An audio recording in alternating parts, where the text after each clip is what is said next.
I say we take off and nuke the entire site from orbit. It's the only way to be sure. Oh, hold on 1 second. This installation has a substantial dollar value attached to it. They can bill me. Hey,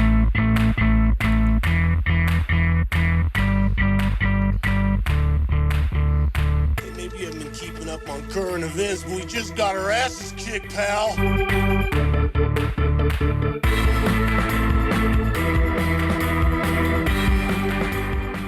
Hello, and welcome to another episode of the IMMP podcast from the Inter-Millennium Media Project.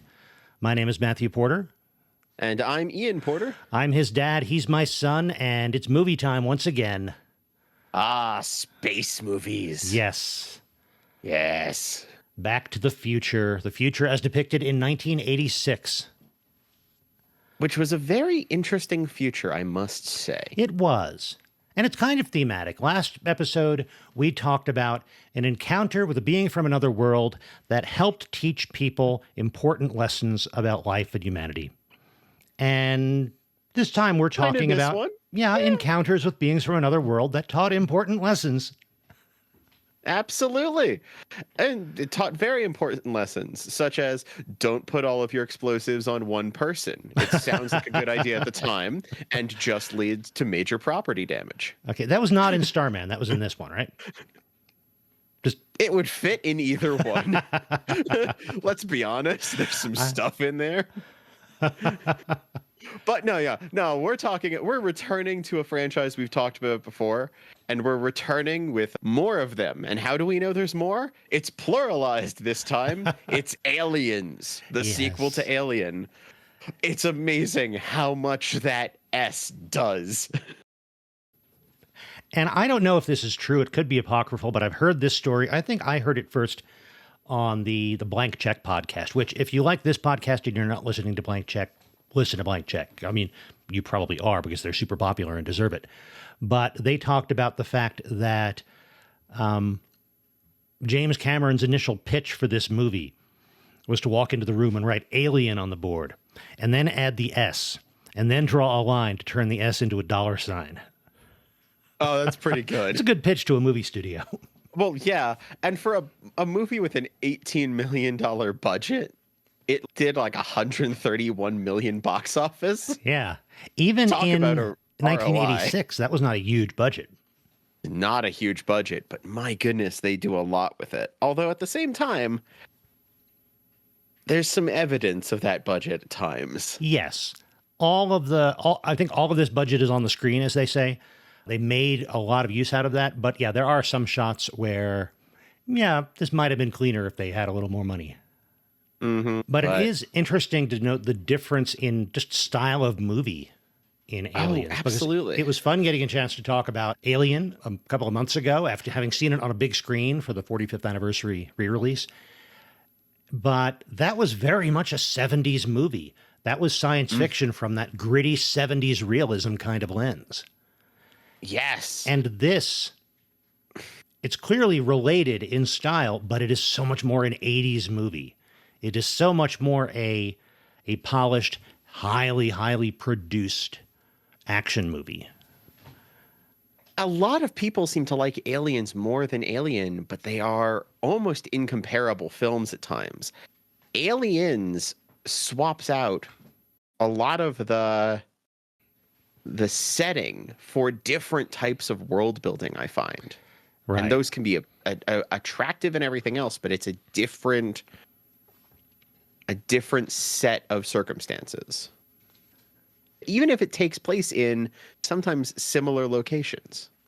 And part of what it does is something that I like very much when it comes to world building, especially when you start building a franchise, is that you start paying attention to the details of the original and say, okay, what does this imply? And how do we explore that? In the original movie, we're on a cargo tug, tugging a space refinery around, a working truck of a ship. But we have talk about the corporation, and we have talk about shares and money and what kind of a life this is. And that raises the questions, well, what is this company they work for like? That A, has these space refineries and tugboats and things, but also has secret orders to their onboard android to collect this dangerous alien, possibly for weapons development and things like that. This movie takes those implications and explores them. Aliens definitely has more than one antagonist, but it's not the multiple aliens. It's aliens as a species, and it's Weyland-Yutani Corporation. Yes, that's right. And I think one of the best examples of showing that is right at the beginning, because we start out right where we ended the first film, which is Ripley in cryosleep in the pod. And she's picked up by a ship and extracted from this very frozen, very worn down looking pod. Right. It's still operating somehow, or at least the cryosleep pods and everything else are still operating, but everything has this sheen of frost on it. Which gives this interesting, like sleeping in a field of stars effect at the beginning. Yes. But one of the first thing we see after this arm pulls her out is this transition to her hospital room. And what is one of the only spots of bright color in that room? A big Weyland-Yutani logo stamp on the bio monitor. Yes. Keeping track of her health. Everything else is that same industrial sort of design we saw on the Nostromo, but cleaner because it's a hospital. Exactly. And because of other information. It's a little cleaner and the design's a little different. Mm-hmm. But that first moment is from the moment she's taken out of there, Weyland-Yutani's presence is just looming. Yes. On the logos, on the symbols, everywhere. It's amazing how much like world building and design work you can do with a pack of stickers. Build your entire set and then go around and put stickers. Brand stickers for the in-world companies all over things. Mm-hmm. And you will fill in so many gaps of your place. Right. So quickly. And but we learn how long it's been. Yes, and that's a shock to Ripley. And the cat is still there. They saved the cat. Yes. Jonesy is still around. Jonesy's yeah. Save the cat. And it's been 57 years that she was drifting through space. And talking about drifting through space, I still like the way outer space is depicted in the few shots that we get in this, because it honors the way it was depicted in Alien, in that it's not just stark, hard blackness. It's this wispy, nebulae kind of, is that a word, nebulae? Nebulae kind of gaseous, cloudy space.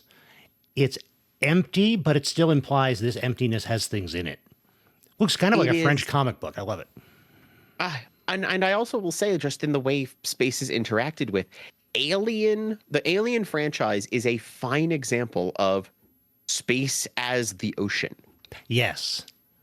Yeah. It is something that has this infinite void, this depth we cannot plumb. It is a place of vast riches and vast danger. And it is something with texture. Right. Despite the long stretches of a comparatively nothing. Right. It's not empty. So it's filled with mystery. Exactly. That's right. Yeah, this definitely continues that. And you described before, the previous thing is a tugboat. Mm-hmm.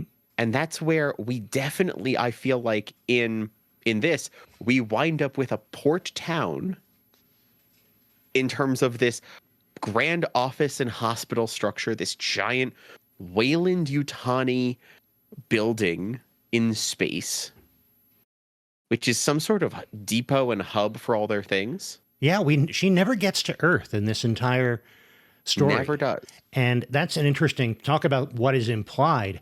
Maybe they figure that if she's been in, the last thing she remembers is a space tugboat from 57 years ago. It would be too much of a shock to actually show her what Earth is like now. Let's keep her on this Weyland-Yutani space station in orbit. And even beyond that, I got the feeling that like needing to go back to Earth, going to Earth is a separate thing from going home. Yes. There's plenty of people who are human that are not from Earth. in a world that is expanded like this with colony ships and everything else.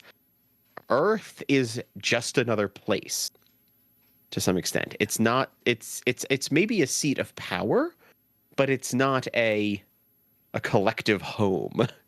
That's a great point. We never do get any confirmation that she was born on Earth or is from Earth. Yeah.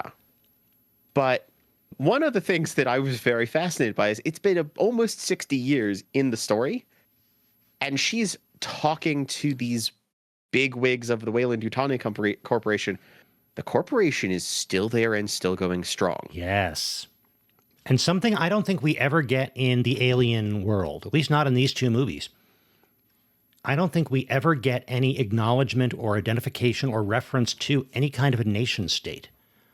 No. There is not a reference to the United States of America or any European countries actually, or the European Union. Are there? There are. Oh. But it's never spoken. Oh, where do we see that? Well, we see that on the suits and uniforms of the next group of characters we're introduced to. Oh, they have flags on them?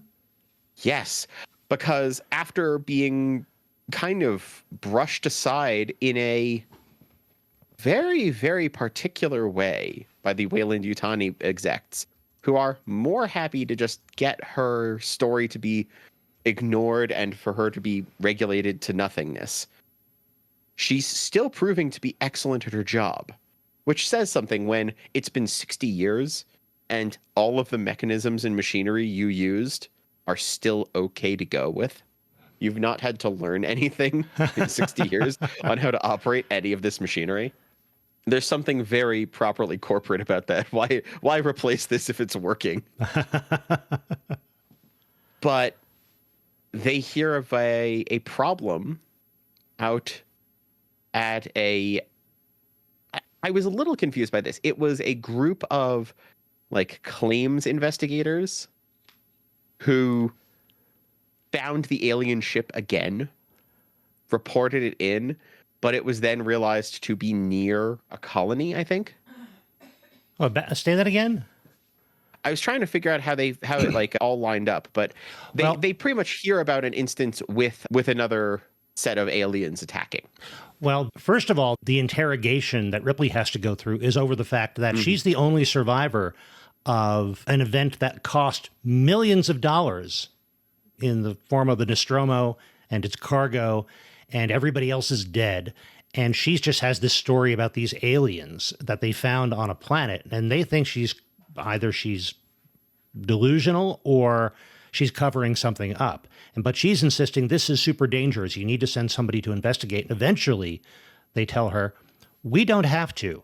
The planet you say you picked up this alien on, we've had people on there for 20 years because we have a terraforming colony on that planet. And everything seems fine. So they actually went back to the same mysterious planet from which they found the signal in the original movie. And they're colonizing it and terraforming it. That was it. And so this does not, lend a lot of credence to her story until they lose contact with the colony. Yeah, the colony goes out of contact and they say, oh, hey, you want all those licensing, like all that licenses we got rid of, all your like driver's license, command license, everything else? We'll give it back to you if you help our Marines out. Right. They want her to go along as a consultant. After not believing her, they now realize she may be the only person who has any knowledge of what these Marines are going to be facing. So they want to send her. And meanwhile, she hasn't had a whole much in her life since coming back. She's been working in a cargo dock and trying not to have too many nightmares, which she's failing at. Failing hard. Yeah. And she eventually realizes, after refusing to go along with the Marines, she eventually realizes, no, this is going to A, help people, and B, maybe get me some closure if I go with them. And she just wants to confirm the reason we're going is to kill them, right? Mm-hmm. And for some reason, a clear thing. She trusts Space Yuppie Paul Reiser. Space Yuppie. He was such a distillation of an iconic kind of 80s person and character. in Carter Burke, played by Paul Reiser. Guy who's got a Space Yuppie. smooth line of talk. He's not just the company line, but he's also trying to promote his own career, but he's all about figuring out the dollar values and potential return on investment. Oh, yeah. But we do see there's, I believe, I know that a couple of the colonial Marines we meet have American flag patches on their shoulders. But I think a couple of them might have other nation patches too. I'm not sure. Yeah, and looking up some more information, apparently it is the United States Colonial Marines for like United America. I believe their flags have a lot of extra stars, as if the Americas are now one nation. But part of the problem I have with these Colonial Marines is they are bad Marines. They have no discipline. They have no sense of order. Their specific technical training seems to be pretty good, and some of their unit cohesion seems to be good, but they're so poorly disciplined they would be disgraced to any U.S. Marine today, I think. And yet they're held up as these cool Army guys. But no, they're really, it's really disappointing. And that comes back, that factors into the story too. It reminded me greatly of the game Helldivers 2, which takes a lot more of its styling from other sci-fi things such as Starship Troopers. But one of the funny things about that game is that it puts you through the very bare minimum tutorial level, which is your basic training. And then immediately your character is put into cryosleep. And when you start your first mission, it's your character being woken up and thrown down to a planet to do the job. Right. The idea that at a sense of scale, the amount of training per unit drops significantly kind of came through here too. It's like, this is just a whole lot of people of this type, and there's a lot of other things like this going on elsewhere. And so at some point, what you give them to do, or what you give them as training before you send them out to do whatever, is lesser, just because they've got so many other places they're looking as well. And I also had the impression, and yeah, the United States or in some way still exists, but maybe that's just a veneer over corporate rule, because one of the explanations to me for why these Marines behave the way they do could be they are not doing it for the same kind of reasons the United States Marine would be doing that in the 2020s or the 1980s. They are not doing it from any sense of love of country or duty or patriotism.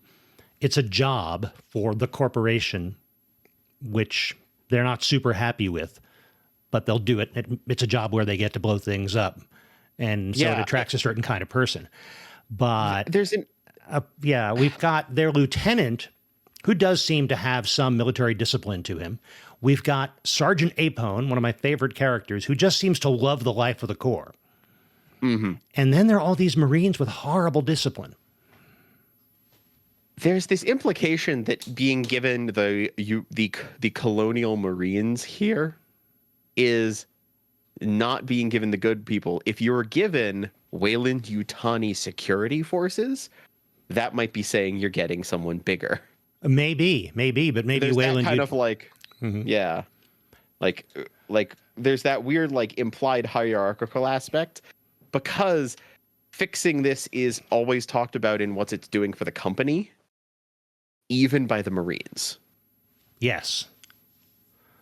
And they are taking their orders from their sergeant and their lieutenant, but the strategic goals seem to be completely set by Weyland-Yutani.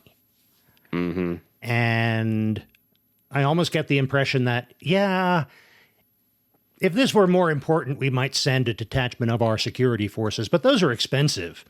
And we've got insurance companies where we have to pay off survivors and things. Let's let the Marines take care of this because that's cheaper for the company. And there's another reason we get towards the end as to what Weyland already knows enough of and why they might want to send more expendable people. Oh, yes.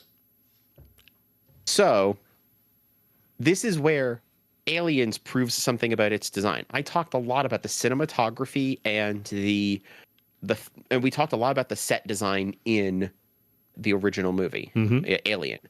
Aliens is not a tugboat movie like Alien was. Aliens is a submarine movie. A submarine movie? That difference, or at very least its design aesthetic is. Huh. The polish and the design, it's the similar tools, but a lot of the grime and the left around things, the homey lived in environment we saw, is replaced with storage bins and lockers and that military sharp edge nature. Yes. Which changes the aesthetic, even if it's the same types of screens. The cleaner desks and the straps and webbing and everything else are such a change in tone that the environments are different. And I'm going to say straps, webbing, and grating. Yes. I described that Alien was a movie all about, like, the way the camera zoomed in changed who was in control of the space. Mm-hmm. But Aliens is a movie in which one of the best metaphors, I think, out there is any sort of grating is a symbol of the unknown. Yes. There's something that might be able to see us or do something to us, but we can't do anything back. The moment a character walks off of solid floor onto a graded platform, they are in danger in a brand new way. It keeps happening. It happens all over. And when they realize there's grading above us, not just below us, that's one of the scariest moments in a film. I'm fascinated because it's playing the same, like, back and forth, who's in control, who knows what. It's using some of the same concepts, but it's using very different visual language to talk about it. Mm-hmm. Gone are the shifts in camera distance to show anything. Instead, there's a lot more claustrophobia, but there's plenty of safe wide shots and tense wide shots. Those don't immediately mean one or the other, but what the characters are physically around changes things. I like that, and it's not inconsistent with the way I tend to think of this movie. I tend to think of this as a war movie, naturally, but specifically an analog to a war movie about a specific event in the island-to-island campaigns in World War II. Yeah. Where this island, the beach and the jungle, they look like the last 24 beaches and jungles we had to take. But we still don't know what's here. And as soon as we are out of sight of our landing craft and we're into the jungle, anything could happen. And we have that combination of unknown and claustrophobia. It's not just the potential enemy who is our greatest danger, but also our environment is a danger to us. Yeah, absolutely.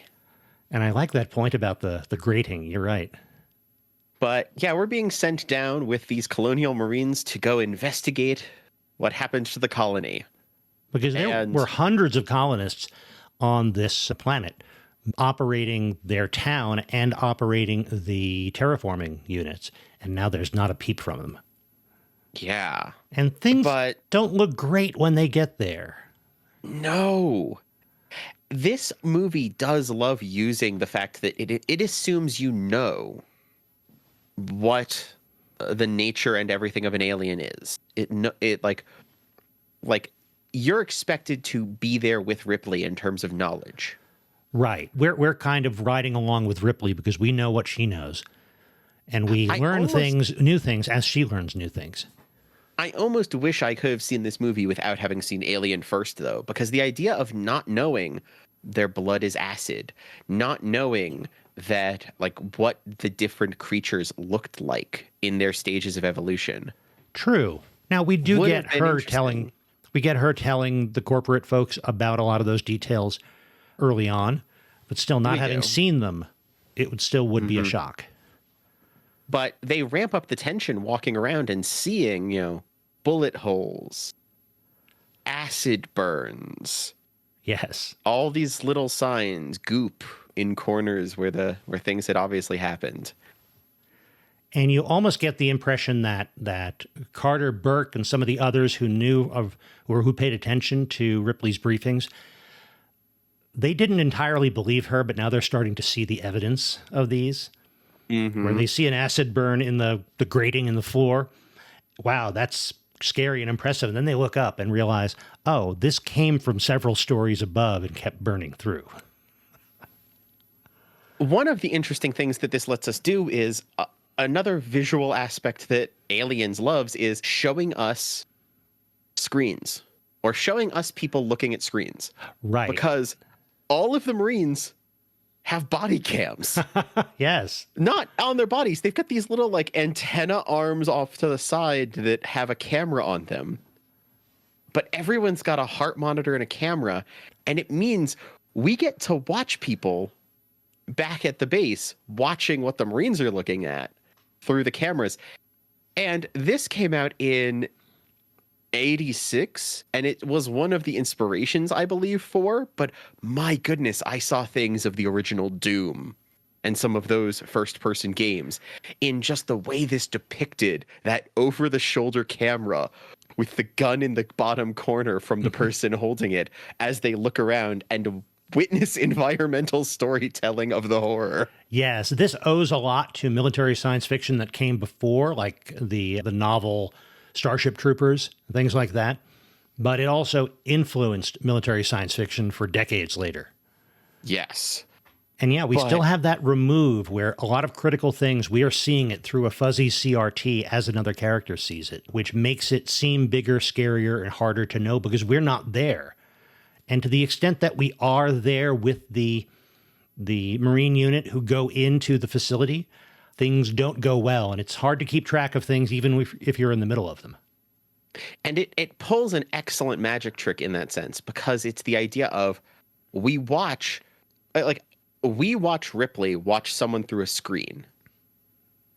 Or let me put it this way. We watch through a screen. Ripley watch someone through a screen. Yes. And Ripley is there reinforcing the fact that, no, you're in danger, person on the screen. And if you're in danger, that means it's going to come after me next. And in a brilliant A equals B and B equals C, there's that little thing in the back of your mind that says, and if the person she's watching, this danger means she's in danger, then her danger is my danger. Oh, it's like the transitive property of scary movies. Exactly. I like that. Yes. The fact that you are this afraid of the thing through the screen being able to come at you from there adds to the amount that it feels like these aliens can come through at you. You're right. There is that little sense, even if it's hard to articulate. You feel like, oh, watching this puts us in danger because it means we're close to it. Exactly. Oh. And I had it took me a bit to realize, and she's got all of these videos of all these people, and they're each finding more evidence that it's there. Yes. And it just builds, kind of funneling towards you on the other end of your 2 layers of screen. And their first operational goal when they go in is to find out where are all these colonists. And they're all they were all embedded with like a subcutaneous tracking device, but they need access to the computers. And we have Hudson, played by Bill Paxton. He's one of the most famous characters from this among the Marines, certainly the most quoted with his "Game over, man." And I had forgotten that he is their tech specialist. He is the guy who can bypass the security doors and get into the colony mainframe to find the tracking information. But he's a weird and fun and sometimes annoying character. But Paxton plays him really well. And they find that they're all in the same place over in another generator facility or something like that, like in the basement. And they're saying, it looks like a town meeting. And then Ripley's saying, no, they did not go there voluntarily. This is not a town meeting. But the Marines go to find them. And they find them. And hasn't been good for the colonists. And even before that, even before they get down there, they go to the medical bay to get the computer information because they find in the medical bay something very disturbing. Multiple dead face huggers and 2 live ones. Wow. Yeah, and the face huggers in the tubes. And that's where you watch all of the Marines walk into the room, see something actually alien for once. And suddenly, click. All of them believe Ripley. Yes, and they suddenly call the lieutenant they don't have a lot of respect for him to see this, and he brings in Ripley. And yeah, this is why we have this consultant here, because we've never seen this, and she has. And you get this little moment where they're like, ah, yeah, acid for blood. Yeah, I get you. Oh, yeah, that's trying to attach to your face through the tube. That's what she said it would do. And they're still making their little jokes. Ah, look at love at first sight. It looks like it wants to kiss you. But there's this, nope, I know what that thing does. I did listen. And there are medical records of the fact that the people in this facility have been studying these things. They were attached to colonists, and they managed to remove them. The colonists died in the process. If it gets that tube down your throat, it will not let you go. No. And this raises the question, they were doing all of this stuff with the aliens, and they had already encountered the aliens and had colonists attacked by them, and they hadn't said anything back to We actually Earth? do get an explanation of that too, though. Yeah. Because one of the earliest moments we see is a family going off on a survey mission. Well, wait a minute. What? You're talking about a different version of the movie that I rewatched. Oh. You're talking about You're the right. extended director's cut, which, I think that's... and I've got to say, I think that is not as good a movie. Really? Yes. Ah, the director's cut's Because not as good. I think, and because it explains so much up front, we have less mystery. In the original point. cut of the movie, we go in, we don't know any more than the Marines know, or any more than Ripley plus the Marines know, and they're discovering all this stuff. And eventually we have revelations about how the colonists encountered the aliens and all of that. And in the extended cut, you're right, we get these scenes where the colonists go out to the site where the derelict ship was and bring back stuff. And they had been given these coordinates by somebody back at corporate headquarters. And those are things that we learn later on in the original cut, but we see that and we get to meet another character we're about to meet, Newt and her family. So how do you feel about these two different versions of the movie? I admit I watched the extended for this, and it's getting mixed up in my head, and it's such a different thing. You're right. In some ways, I liked that because the extended was able to tell me that the reason why they might not have talked back is because they were worried that their claim and the worried that the company would swoop in and take it away unless they had enough evidence and support to say, we're the ones who got this, pay us what we're supposed to. There was that fear in the background, and that explains some of what looks like a failure to be properly communicative. Right. But it also, I can understand, does really change the nature of it, where some of that reveal is gone. Right. In the original cut, we eventually learn Carter Burke is not a good guy. Not that we didn't suspect him from the beginning, but Ripley puts it together and determines, oh, I know how these things got back to this colony facility. You sent them there. And then Burke starts explaining how you realize how valuable this would be to Weyland-Yutani's bioweapons division. If I'm the guy who's responsible for finding this and getting samples back to Earth, I'm going to be set for life, and you could be too if you play along, Ripley. But that's why he sent the coordinates to the colonists and had them go out and find this thing in the way it is in that original theatrical cut. So you're right. There is an explanation that they were either they kept things quiet because they were concerned about their claim, or they had been in contact with corporate, but the people at corporate they'd been in contact with didn't want anybody else to know because they wanted to get this stuff. Yeah.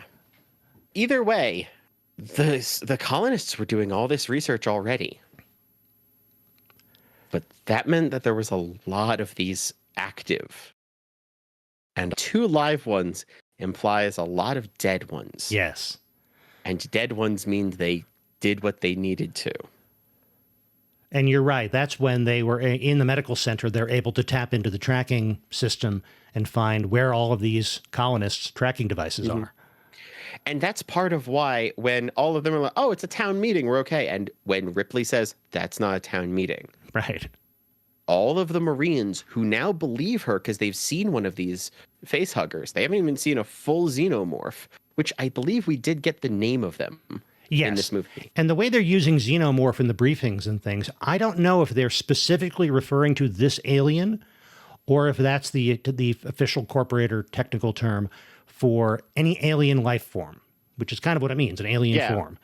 So the big chap in Alien is definitely the xenomorph, but I don't know if that's yet part of their vocabulary. You also get the impression that this is not the first alien life form that's ever been encountered. But most of them have just been, as the Marines were complaining, this is going to be another bug hunt.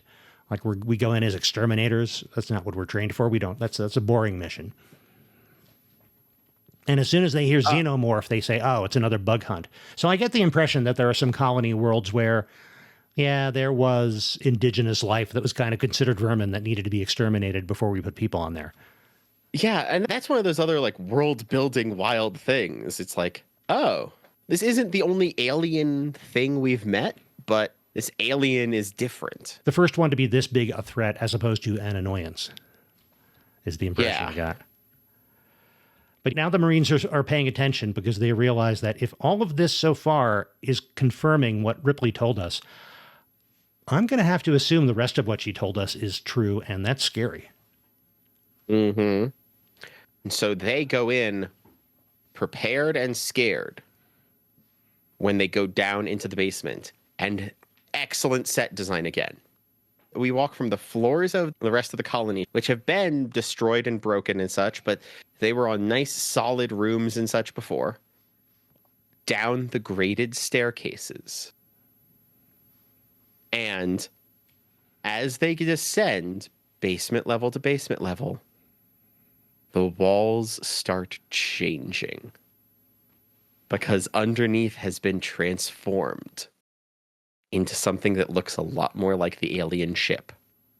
And that confused me a bit. I'm interested in your take on this from a design point of view, because in the original Alien, there was the alien ship that was transporting a cargo of the xenomorph eggs. But the alien ship was not a xenomorph ship. They had not built it and were flying it. So all of the weird design of that ship that we get, all that H.R. Giger ship design, I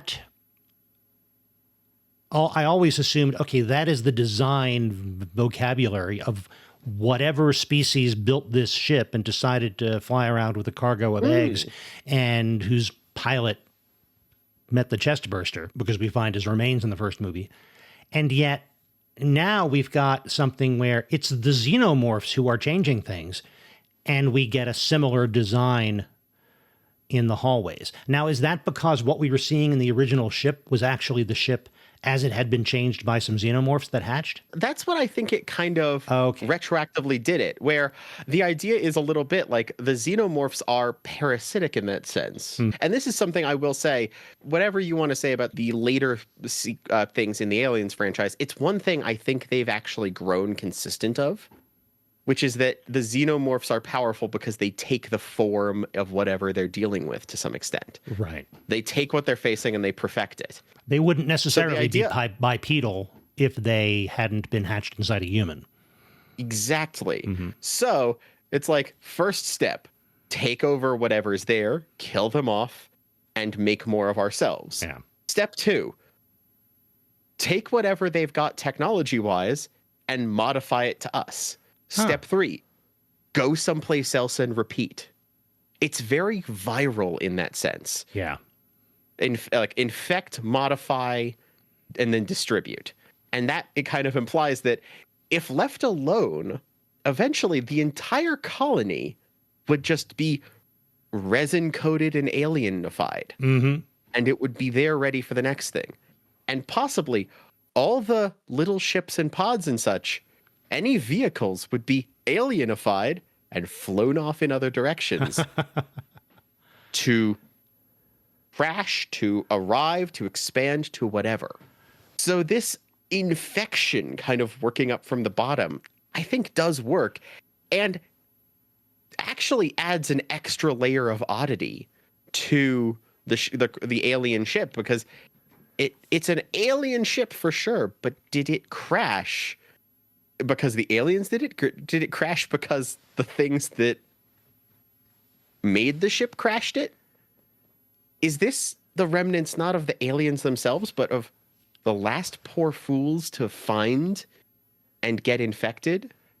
Yeah, that's the way There's it seems to me. There's a whole extra aspect. Yeah. To me, it kind of seems as if the aliens are like you say, a parasitic species that spreads throughout the galaxy, but their method of spread is to rely upon the unthinking curiosity and greed of species that have spaceflight.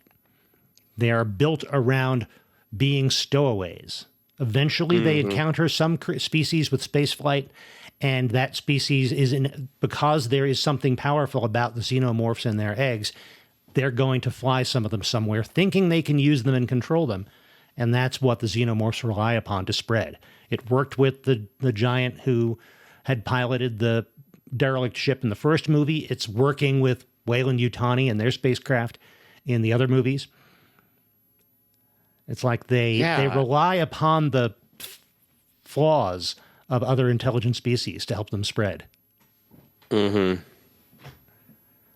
And it kind of makes the xenomorphs the giant filter of potential when it comes to space travel. It's like, this is the thing that will be this is the hubris of attempting to expand through space manifest in that sense. Yeah, it's like another potential answer to the Fermi paradox. It's not that eventually life gets intelligent enough to destroy itself.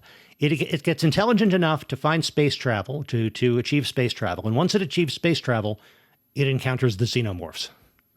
And that's game over for everyone but the xenomorphs. Mm-hmm. And that's the other thing. Like, xenomorphs are a species that we have not seen have a place within any ecosystem. Right. So we don't know what deals with them. But we watch as they go down and they find the colonists all having been turned into incubators. Right. They're all resined up to the walls and matched up with eggs, and most of them are gone.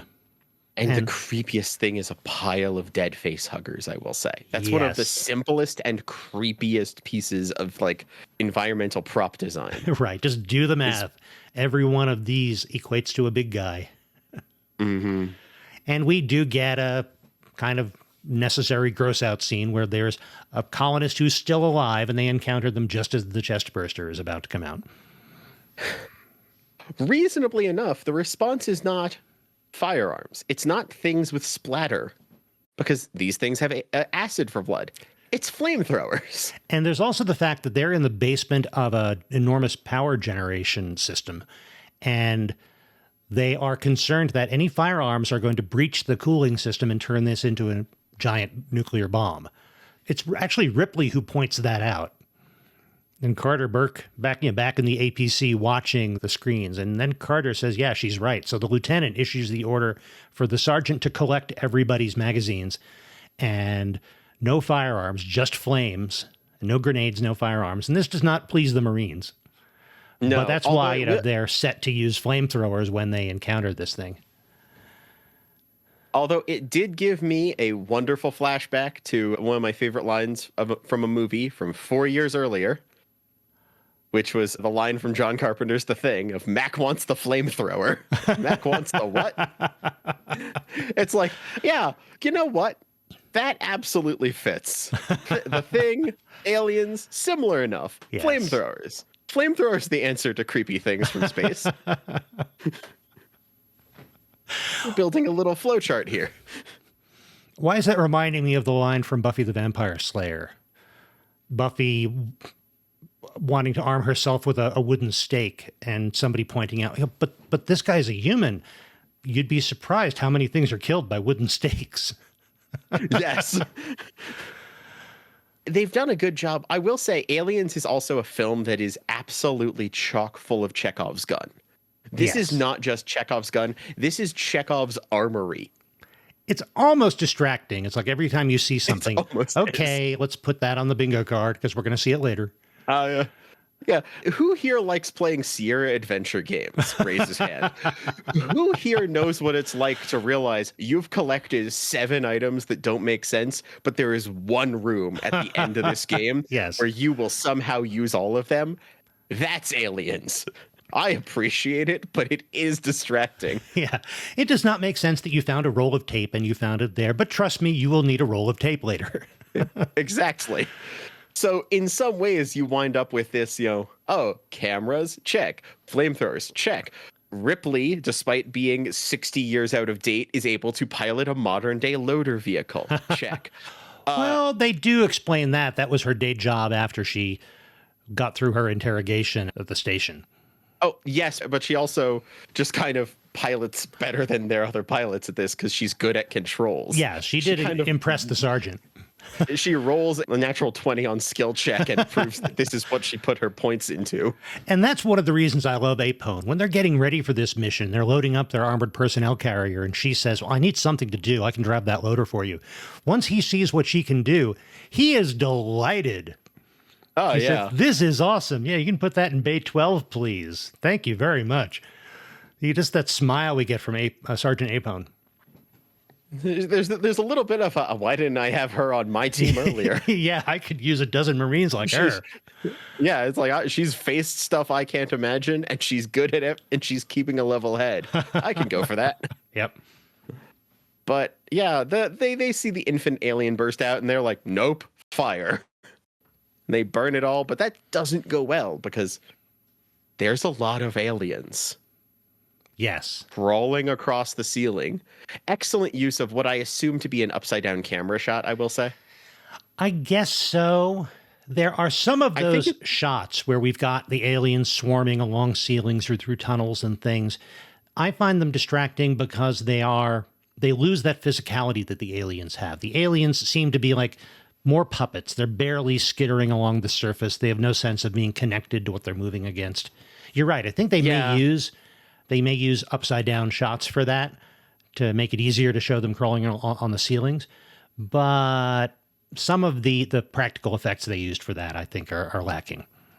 One thing I will know, and that is the combination of lower budget and the nature of early xenomorph costumes to begin with. Yeah. The black leotard aspect that is the core of a xenomorph costume, and the having a lot more of them with a little bit less budget to spread around because you've got a costume 7 people in this instead of just 1, has an unfortunate dance troupe kind of energy. Yes, it does. It does. There's a little bit of a like, oh, I'm being attacked by the Jabberwockies. We're surrounded by Mummenschans. Yes.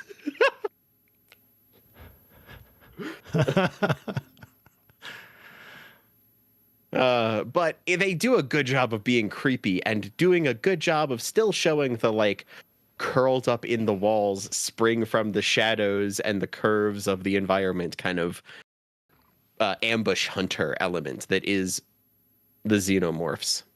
And another way that they convey some of that limited information to keep the tension up, kind of like what you were saying with us watching it through CRTs, is that the Marines apparently now have standard issue motion trackers. Mm-hmm. Now, the motion tracker that they were using on the Nostromo was something that was jury-rigged from some components that they had aboard the ship. And it must be parallel development because it's not like the Nostromo had reported this development back to anybody. But by about 60 years later, Marine units going into an unknown place, they have these motion trackers with them. And they can see on the screen all the pulses that represent trackable things moving towards them.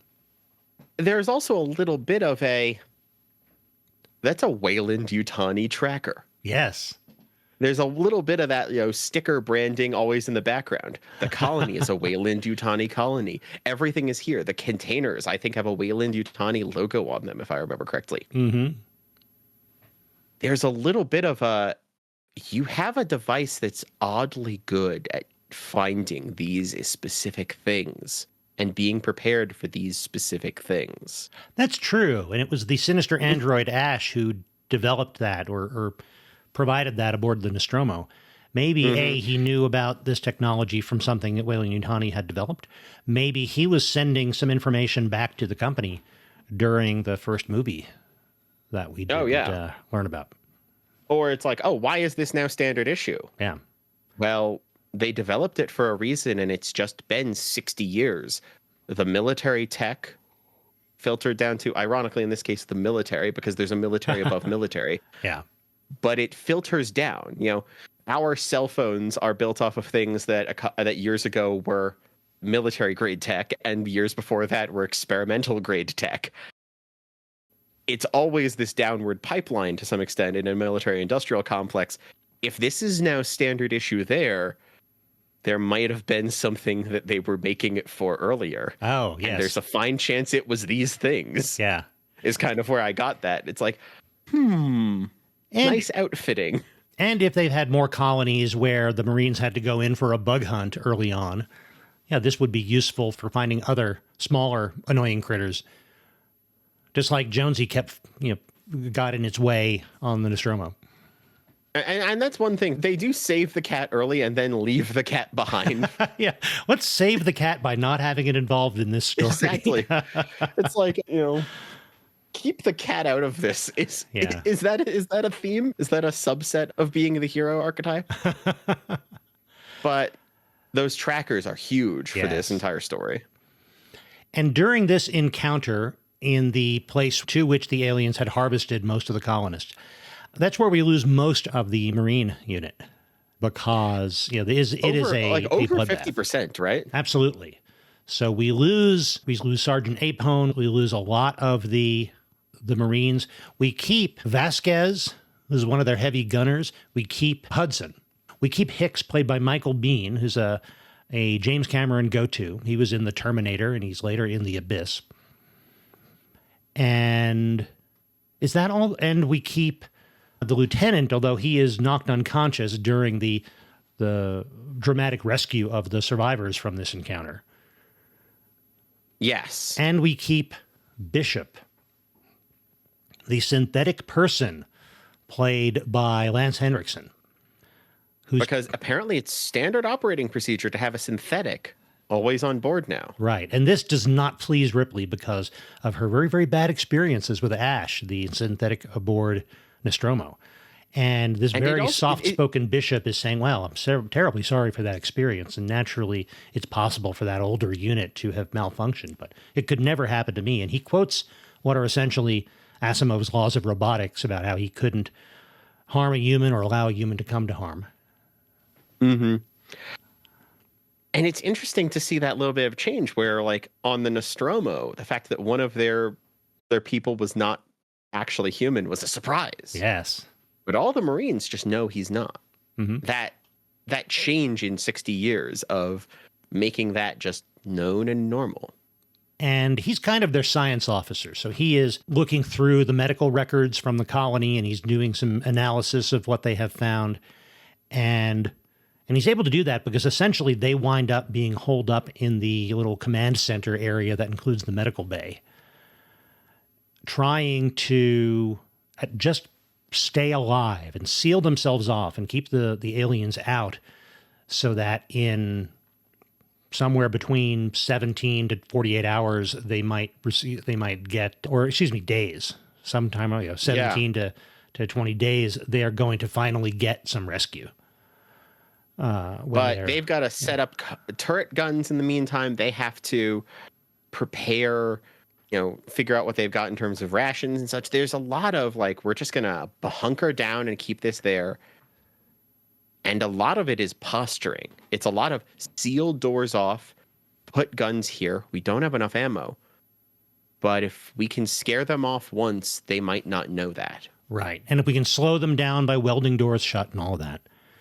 And one thing that gives them a little bit of hope, or at least gives Ripley a bit of hope, is they have another member of their group now. Yes. Because they find a little girl who we do meet earlier in that director's cut. Yeah, because it's her family that went out to get the alien eggs. But it's Newt. Her name is Rebecca, but she's called Newt. And she's been hiding out in the tunnels and the air ducts and things and staying away from the aliens. And apparently she's the only surviving colonist. She's very, very, very resilient little girl.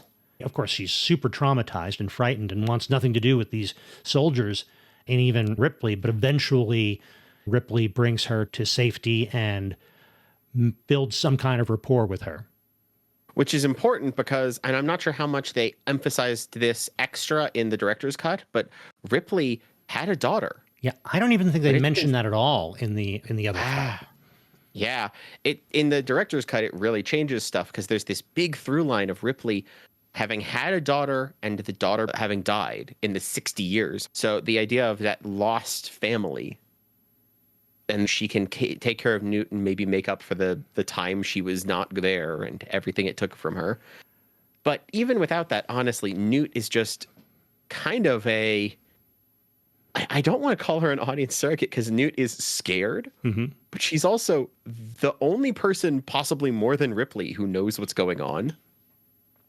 Yes. And becomes more of this engine of the plot voicing, don't get complacent. Exactly. It's not just you on the line anymore. You kind of get the impression that Ripley went into this mission wanting to kill these aliens, and if it meant that she died in the process, she was okay with that. Now she has something to live for. And so Newt becomes, in some ways, she's an information source. In some ways, she's a MacGuffin, especially in the last act of the movie. And yeah, in some ways, she is a fulcrum on which Ripley changes. And it's another reason why I'm not crazy about that director's cut, because yes, we get the fact that Ripley had a daughter and she missed her daughter's life. She was gone for pretty much all of it. And that's the reason why she connects with Newt so strongly. And that, I don't think a good character needs that. I never felt like I was in the original cut. I was wondering, well, why does Ripley care about this kid? No, Ripley cares about this kid because she's a good person. She has some innate parental instincts like most adult humans do. I sometimes get the impression that James Cameron doesn't quite trust his audiences, that he wants to make things super explicit because he doesn't trust us to believe that this adult woman could have parental or maternal instincts towards a child she just met. I think people can have that. It made Ripley a richer character to have that seemingly come from somewhere that had not been awakened before. Yeah, that's a good point. Not that those scenes that they did add were not done very well. I think they were shot very well. They were played very well. And I'm glad I watched the other version now because it definitely added to what I was thinking and what I was seeing and how I approached it, because having to see the same story with those different pieces forces you to look at the different parts that it was made out of. Yeah. And it lets me step back out of the story a little and look at it as an art of filmmaking by seeing what is overlapped, what has changed, and everything else. Yeah, I'm kind of glad that you watched that as well, because it gives us a chance to compare them and talk about how they do change the movie. And it's not that one is a good movie and one is not a good movie, but they are such different movies, it makes sense to have opinions about which one is better. And here on the Inter-Millennium Media Project, we discuss movies, but we're not just here to give you a summary of the one movie we watch. We're here to discuss how that movie was interacted with. Yes. And this is exactly one of those things, because for me, director's cut versions probably existed most of the time. When you first might have seen this movie, and I'm not sure when you first saw this one, that didn't exist yet. Right. It was going to be something that came out later. So for me, what Aliens is includes the director's cut as just part of the media of it. But for you, it's a separate object probably from that release aspect, from what I'm understanding. Yeah, I saw this movie first, probably its opening weekend in 1986, saw it in a theater. I saw it probably a couple of times in theaters and a few times on TV or on VHS. And I didn't see the director's cut until not much more than 10 years ago. I think I saw the director's cut when we were reviewing these prior to the release of Prometheus. So that's not very long ago. Not very long ago. Yeah, that Prometheus was 2012. So yeah, that'd be around 2011, 2012-ish. Yeah. You saw it? Yeah. And that's around when I first saw the movie, because you were showing me Alien and Aliens for the first right. time to go see this new movie, and it was such a different experience for each of us. Yeah. Me experiencing it for the first time, I'm like, oh, that's just part of what this is. And it's this franchise that's been in the zeitgeist that all these other things reference with this creepy design and everything else. But what a xenomorph is something that's already culturally filtered to me. Mm-hmm. So I'm coming at it a little bit more from Newt's perspective of it's been there, it's existing since I was young. It's scary, it's there. And you've got this different walking into it and saying, okay, I've seen it once, but now I'm seeing it again. There's that element of who we can relate to. And they give Newt these clear, simple lines, and they're portrayed so well by this young actress. Ripley is trying to assure her that she's going to be safe. These men are here to protect you. They're soldiers. And Newt just says, it won't make any difference. Yeah. It's like she knows far more than you think she does. And I will say, I also love the little bits of, as she does get comfortable with them, there's that little bit of bleed in discussion and everything, where it's like Newt not wanting to talk to the soldiers after they've all experienced stuff. Newt and the soldiers nodding to each other about stuff. Yes. or like Newt will describe something and then the soldiers will say that same thing. Right. With such certainty. It's like, no, we've both seen some stuff. I now know what you've survived, kid. I now trust and respect you. That same way they kind of click respect for Ripley. There's a moment, less clear, but they do click respect for Newt later. Yes. Like, that took out half our squad and you've avoided them all. You've survived. Oh. And we also see Newt, an impressionable kid, beginning to pick up some of their turns of phrase and affirmative, and starting to want to be part of a group because she's had no one for so long. She kind of gets adopted. Yes. But that's only lasting so long. This is where one of the classic lines comes from. They've lost all the group. They're figuring out what to do, and it's, nuke it from orbit. It's the only way to be sure. Yes. Says Ripley. And yeah, this is where some of the mask falls off from our space yuppie here, as he wants to not lose all of it. And it's like, there's a large financial investment. We can't just blow this all up. Right. And the Marine says, nope. Fly up there, nuke it from orbit. Turns to Ripley. It's the only way to be sure. Yes. Nods. And this is coming from Hicks, Michael Bihn's character, Corporal Hicks, who is now the senior ranking military officer or personnel in this mission, because everybody else is dead, including Sergeant Apone, and the lieutenant has been knocked unconscious. So he has command. We have to see the group kind of go through the process of figuring that out when they start realizing we don't want to listen to the corporate guy. Right. And the corporate guy is saying, well, yeah, technically this corporal might be in charge, but this facility has a substantial dollar value attached to it. We can't have destructive decisions like this being made by a grunt, no offense. But yeah, you're right. Hicks agrees with Ripley. Nuke it from orbit. It's the only way to be sure. But first they have to survive long enough to get to orbit. And their original attempt to escape, by the way, was thwarted by the fact that they had a gunship carrier type vessel that brought them down from orbit, and that their armored personnel carrier rolls off, and then the carrier dusts off and waits to come back and pick them up. While it was waiting, a xenomorph got on board, killed that crew, and during that fight, it crashed into the armored personnel carrier. So now they have no way back. There is another dropship on their spacecraft in orbit, but that's going to take a while for Bishop to get to a place where he can tap into an antenna and prep that ship remotely and fly it down remotely, and then use that to pick them up. So that's going to take hours. And it's hours they don't have a lot of, because the damage that was previously done to this facility means it's going to blow up within a certain amount of time. So there's a ticking clock that they've added for the second half of the movie as well. They not only have to survive, they have to survive and get away, and they have to get away by a certain time or the whole place blows up. Yeah. Really, really kind of getting pincer maneuvered by their own devices and the aliens themselves. And in here is where, while they're waiting and while they are waiting for Bishop to get the ship back down, this is where Ripley puts it together and realizes why the colonists had these eggs in the first place, and that it was Carter who sent them to go get them. And he explains the value of this to the bioweapons division. And we can both be set for life if you play your cards right. And Ripley, of course, refuses to go along. So Carter attempts to use the two living facehuggers to implant aliens in Ripley and Newt so he can use those to smuggle them back to Earth. Yeah, I forget, like, they're like sleeping in the medical bay because that's where they've all holed up. Right.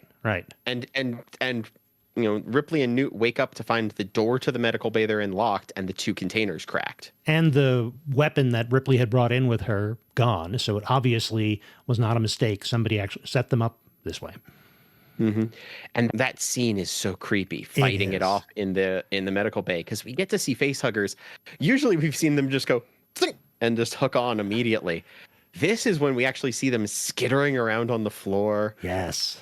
Trying to lunge and lurch, and a lot of tail whipping, like grab attacks, which we see the aliens themselves do. A lot of tail attacks Right. across this film. Like, we kind of get to see how aliens fight more, and it's very interesting and creepy. But the tension of there's this thing scurrying in the corners after they fend it off and beat it off and smash it with all sorts of devices. It is interesting to imply that, like, they're not acidic yet. Well, were they? Because in the original movie, it was the incision on the facehugger that first released the acid.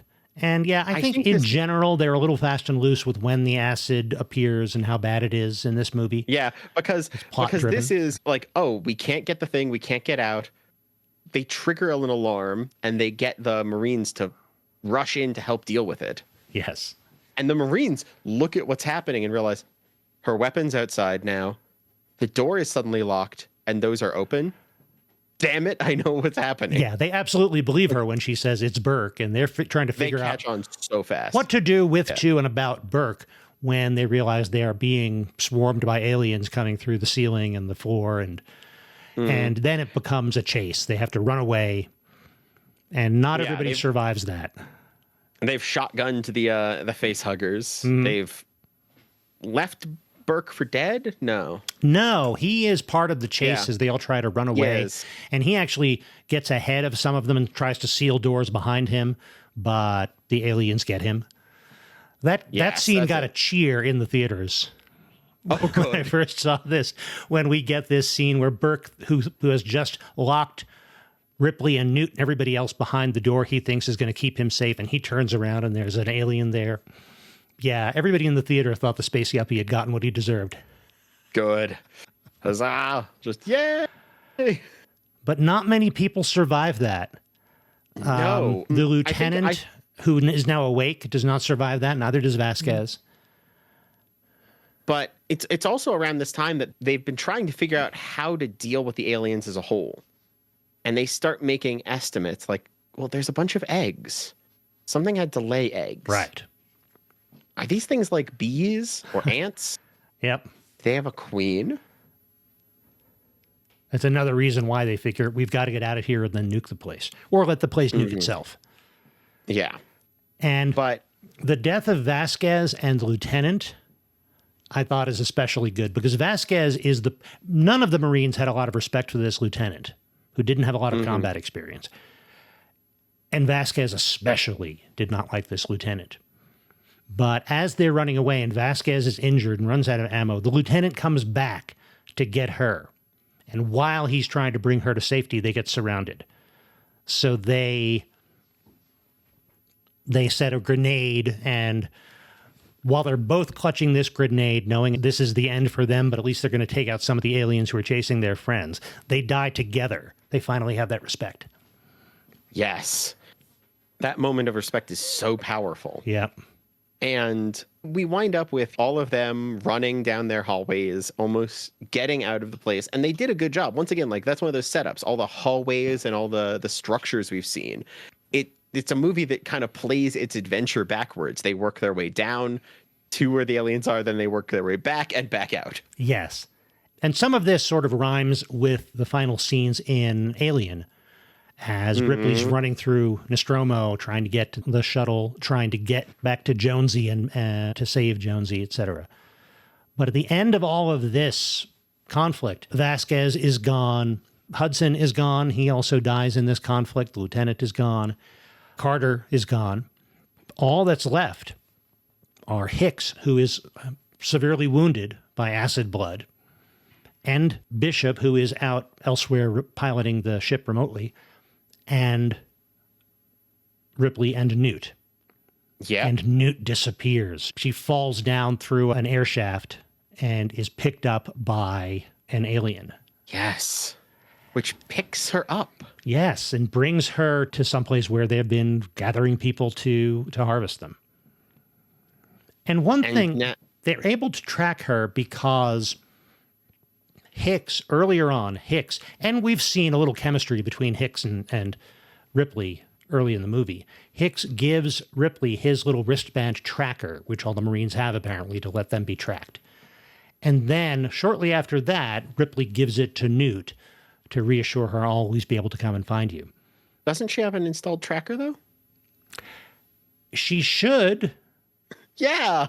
Yeah, I wonder about that. A, she's a colonist. Why doesn't she have an installed tracker? Or maybe they can't do that for people who are too young. I don't know. Oh, it's your 18th birthday. Here's your tracker and your job to listing. But B, they were sending Ripley on this mission with the Marines. Why didn't they give her one of the tracking wristbands all the Marines have? That's where I started to think that that's where the plan of Ripley's not supposed to come back got a little bit more clear for me. I guess the idea that Space Yuppie is just like, ooh, she can either die and hide the secret, or she's a vessel for bringing one back. Yeah. Okay. And either way, it's already standard equipment for the Marines, but we're not going to pay for another Apple Watch for this consultant. I mean, they barely pay for training for those Marines. Yeah. Why would they pay for giving her equipment? But yeah, I did wonder that. Why didn't Newt have a tracker? I don't know. That's a good question. I don't know. Maybe there's some privacy laws that prevent you from doing that for people who are too young to consent. I don't know. One can hope. That's a good question. One can hope. So now they're working their way to the escape. Newt goes missing, and Ripley's response is, I need to go get Newt. Right. So she has to go back down. You made a good point about they go down, encounter hell, they fight their way back up, and they get to the drop ship that Bishop has successfully gotten for them and is now piloting. They get Hicks safely aboard, and Ripley just uses a few minutes to gather as many weapons as she can. And we saw earlier Hicks training her in how to use these weapons. So that does pay off. And then she goes back down into hell to get Newt, because she promised Newt she would never leave her behind. And this is where it's that archetype of the mother who will fight through anything to save the child. And where a lot of these sometimes more literal Chekhov's guns do come into play, where it's like grenades, the types of guns they've had, how often we've seen them jam and how often we've seen them be effective. Mm-hmm. We've seen all these little bits and pieces. And so Ripley literally loads up in the armory with a lot of these things we've gotten hints of, trackers, everything else, and works her way back down. And fights and works her way through the aliens.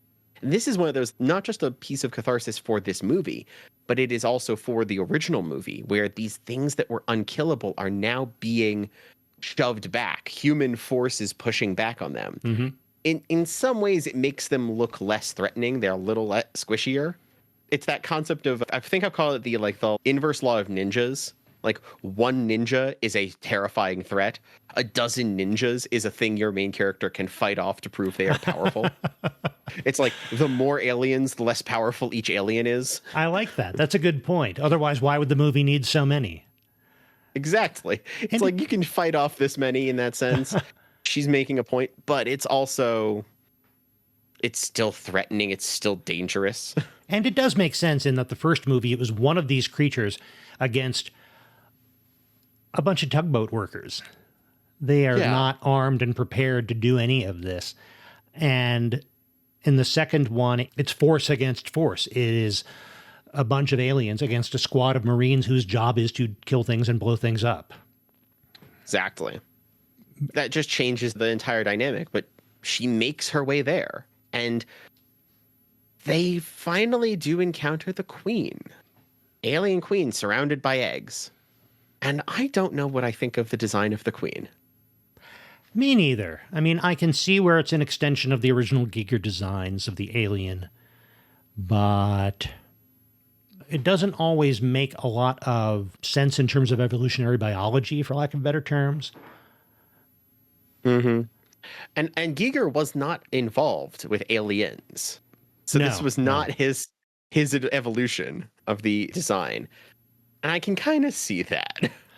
But I also think they're doing what they can with what they've got, like finance and everything else wise. Right. I don't know in what order they filmed stuff, but the queen having just this giant headpiece and the extra arms works, but it has a, the upgraded suit kind of feel at times. Right. And the idea of the queen being bigger and more fearsome in a fight, I mean, this is a different species from a different world, but that's not how queen-based colony insects tend to work on Earth. The queens are not the fighters. But it is a narrative counterpoint to what Ripley is being. The mother who will fight through anything faces off against a mother who's defending all of her children. Absolutely. That's what they're setting us up for. It's these two different maternal figures fighting each other. And Ripley's response to seeing the eggs start to hatch is flamethrower, as we've learned that works. And that is not something that has responded too well. No. And we get the first indication of real clear communication among the aliens. Mm-hmm. Because Ripley is in the egg chamber with the queen who's laying the eggs, and aliens start to approach her from the sides. Ripley starts torching eggs without any words that we can necessarily understand or even hear. The queen communicates something to these aliens who then back off. Yeah. So the queen is in control of what's happening here. Yeah, no, this one's mine to fight. Right. And the queen chases them out. And this is where there's this big scene out in the loading docks where this ship is. This drop ship to be able to escape. Right, because she blows things up in her wake to escape with Newt and manages to get back to where the dropship was, and the dropship is gone. Did the synthetic person betray people once again? No. But no, Bishop just dusted off because the platform was getting too unstable, but he was right there, and he manages to pick up Ripley and Newt and bring them back to the orbiting Marine spaceship. So we get our nice ending. We get our nice false ending, just like we did in Alien, where everything seems okay and we survived. It's the classic. Yep. And Bishop is just like, see, we've made it safely, is bisected. Yes, because just as the big alien had stowed away aboard the escape shuttle on the Nostromo, the Queen has stowed away in the landing gear compartment of the dropship and is now aboard the spaceship and has torn Bishop in half and is trying to get at Newt and Ripley. And it seems personal that she's going after Ripley and Newt because she's mad at Ripley. Absolutely. This is personal. This is weirdly human emotion from the aliens. And that's a big change because one of the scary things about the aliens has been that they are emotionless, but that's not true of the Queen. And in some ways that kind of does make sense. Yeah. This is personal and pointed and fighting very, very, very viciously. But Ripley is still the defender and suits up in the classic scene, getting into one of the loaders, and that fight is so iconic. Right. This suddenly makes her as big and as strong as the alien queen is. And they have this mecha versus alien fight on the hangar deck. Get in the loader, Ripley. Yes. Yes. But that fight, it does also, though, you described it being parallel to the original Alien. It is extremely. Yes. How do you get rid of a stowaway alien? You shove them out and airlock into space. It's the exact same trick. Well, it's granted, just at a different scale. If there's something on your spaceship and you don't want it to be there, that's probably your go-to Airlock. technique. Absolutely. And that fight is wonderful, but at the same time, there's not much to say. It's a lot of, tail whipping and gnashing, and there's classic moments. The little mini mouth of the Queen darting towards Ripley as she's in the cockpit of her loader. The throwing it down and pinning it with the loader in the weirdly vertical airlock dump. Right. Although I guess there's no vertical in space, but yeah, on the hangar deck there is. Yeah, which also implies this is a spinning ring or something. I don't know. There clearly is artificial gravity in this technology because Nostromo had artificial gravity and it wasn't spinning. Yeah. So artificial gravity. So it's got a down. Right. But they've got it down into the pit. Yeah. And at the bottom of the pit is the outer airlock door. But that means the airlock doors have gravity pullers? Well, the airlock chamber itself, I guess. I guess I'm trying to figure out if it's like the floor pulls you down or is it the ceiling pushes you away system. Don't know. Either way, once they're open, the air is going to pull you out. Yes. But the fight ends with the dramatic launch, which is a little cheesy. But in the right cathartic way of seeing the alien queen writhe out in space and scream kind of for vengeance. And that's the kind of shot in which the limited budget and the limited tech of 1986 reveals itself. Some of the shots of the drop ship entering the atmosphere and flying down to the planet at the beginning, the shots of the drop ship taking off again to rescue everybody, and as you say, the shot of the alien being blasted out into space. They're kind of distractingly crude composite shots in some ways. Yeah, not the best. Reminds me a bit of some of the spaceship footage in Dune from '84. Very much so. Very much so. But it works for the movie. It's if there's enough going on, and it's not going to distract too much. Exactly. And we get our ending there with 3.5 survivors. Yes, Bishop, being synthetic, is able to survive that.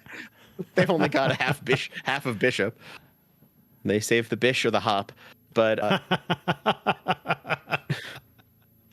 and Hicks, who is wounded and unconscious, has still survived. So he's in a pod. Mm-hmm. Well, he's in a pod, and doesn't he have like a blindfold over his eyes? I think so. Damage to his face. So there's this very much like almost hear no evil, see no evil thing to the end here with how everyone is wounded at the end. But it ends in a very, very similar place to where it starts, which is Bishop and Hicks are put into cryopods. Newt is put into a cryopod, and Ripley then settles in to fall asleep in a cryopod again. And there's such a tension there, which loops it around, because last time she did this, survive an alien attack and put herself into a cryopod, it was 57 years before she was woken up again. And presumably this marine ship is programmed to return to the Earth system, and they don't have to worry about drifting around, but they don't make that explicit. And that's where the movie leaves us. And I think that means we're moving on to our final questions. I think so. But before we get there, please stay tuned for those. But first, if you like the Inter-Millennium Media Project podcast, if you're enjoying the IMMP and you'd like more, please go to IMMproject.com, where you'll find all of our back episodes, or go to Patreon, where you will find lots of bonus content if you join us there, starting at the Content Companion level for just $3 a month. Or if you want more, you can join at the Movie Club level, and you will periodically get a mystery DVD in the mail for something that's going to be an upcoming episode of the podcast. And you can go to Patreon. You can find a link to our Patreon at IMMproject.com.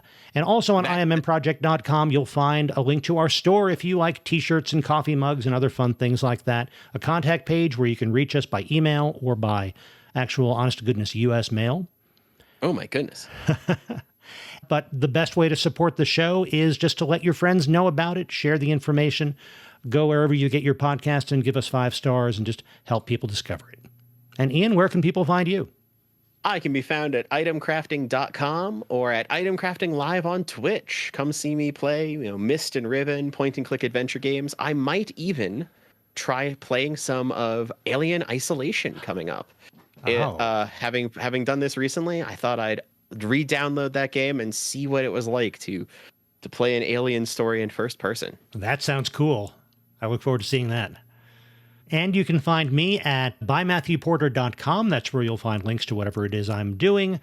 I'm also at bymatthewporter at mastodon.social on Mastodon. I am now by Matthew Porter on Blue Sky.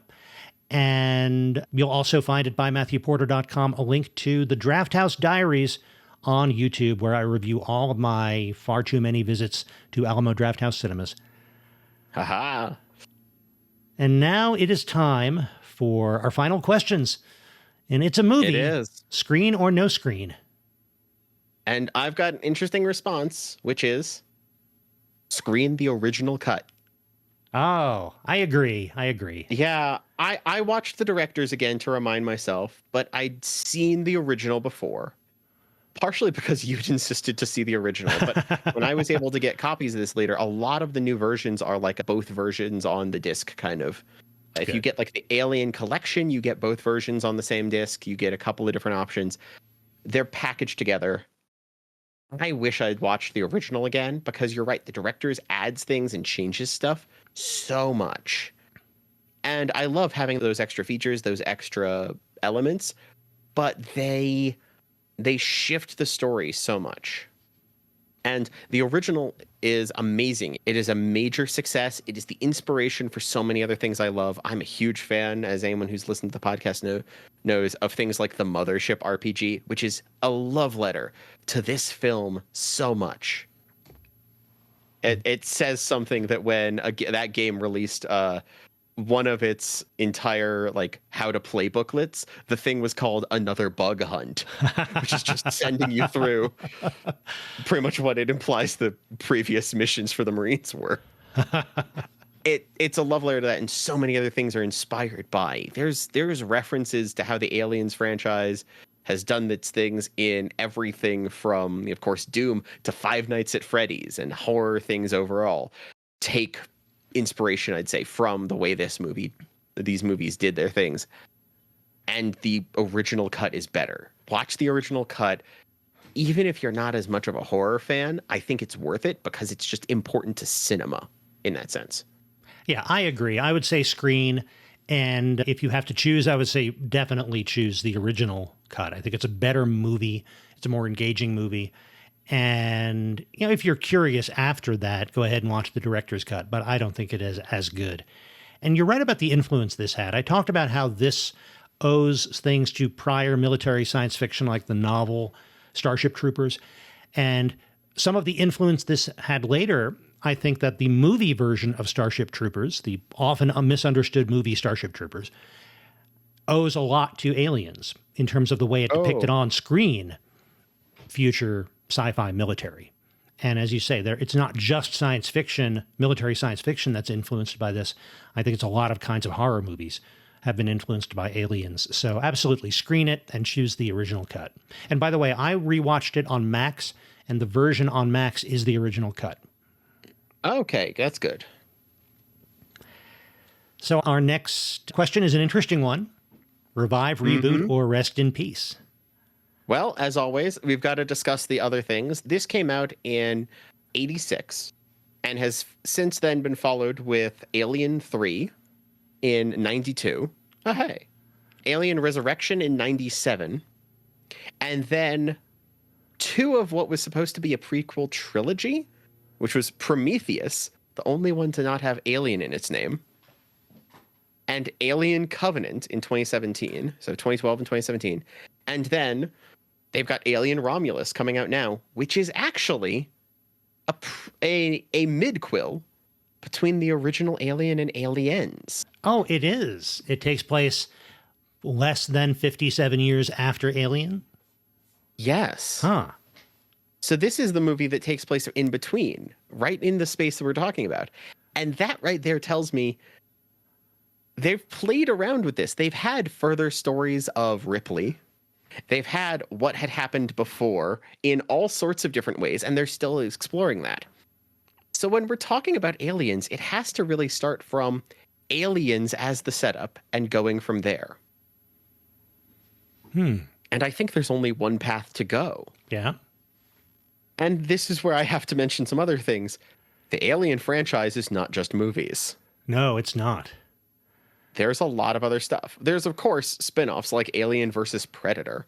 Yeah. But there are games like Alien Isolation and the maligned Aliens Colonial Marines. I know very little about that. That game has problems, and it's not something I can really dive into Okay. right now. But I think it had a good idea as to where to follow. Because my suggestion is the sequel to Aliens should be about the Colonial Marines. We've talked about this group being not well funded, not well trained, and have apparently been sent on cleanup missions and other stuff before. I'd be fascinated to see what other stupid things the Weyland-Yutani Corporation is up to and what other things they throw people at. Because the one problem with world building of this grand overarching conglomerate that runs all of these things and throws people at gaining xenomorphs is that it implies the Weyland-Yutani Corporation has nothing to do other than throw people at collecting xenomorphs. I'd love to see an Aliens franchise film that doesn't deal with the aliens. Yeah. But shows us of the other problems and issues and the other social things of being in the Weyland-Yutani Corporation controlled space exploration future, following a bunch of insufficiently prepped Marines. It can still be horror. You can still have a cast that starts out large and ends small due to on-screen deaths. But I want to see the rest of the world in that sense, and that's where I'm suggesting they go. That's interesting. And we get a little bit of that additional world building in Prometheus, especially at the beginning about Weyland-Yutani and the people behind it. And yeah. And I sort of wonder, maybe the xenomorphs are the most interesting thing Weyland-Yutani is into, because they have essentially taken over everything else, and they build all the spaceships and the space stations and terraform all the planets and things like that. And this is the one thing that's new that they can get their hands on. And I wonder, what else do they use the Colonial Marines for? Because obviously there's been nothing like the encounters with the xenomorphs before.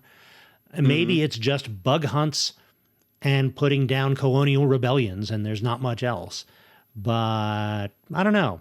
It would be interesting to see more of that setting. As frustrating as I find the Marines to watch sometimes, especially at the beginning, when you see how undisciplined they are, that could be interesting. If they wanted some kind of a spin-off, that would be the way to go. Apparently, again, I don't know anything about that game. Apparently, that did not satisfy it. Yeah, that game was plagued with issues. Yeah, sounds like the less said, the better.